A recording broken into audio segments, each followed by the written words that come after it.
Luke 23 verses 1 to 12 details the trial of Jesus before Pilate and Herod. Verse 1. Then the whole company of them arose and brought him before Pilate. Verse 1 talks about the whole company. Luke 22 verse 66 gives an insight on who comprised this company.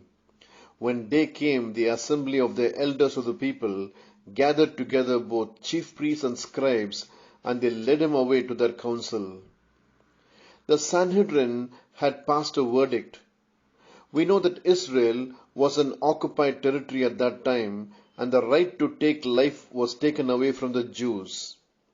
The reason they take Jesus to Pilate, therefore, was to have him killed.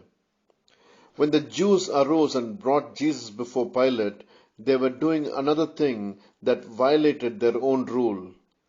After passing a verdict, the Sanhedrin was not to leave the place because someone could show up with evidence that could prove the innocence of the one who is accused. In Jesus' case, who could possibly come? All the disciples had run away. But there was one who could give evidence, and he did.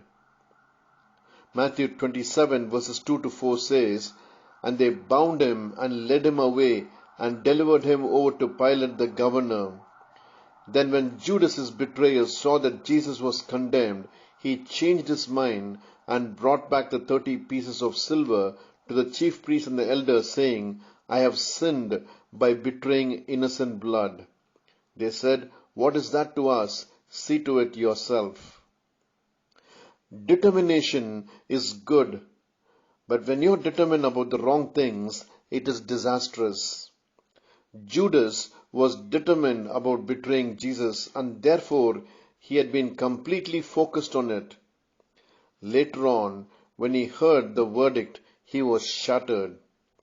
The Sanhedrin was also determined to have Jesus killed, and no amount of evidence would stop them. Have a blessed day.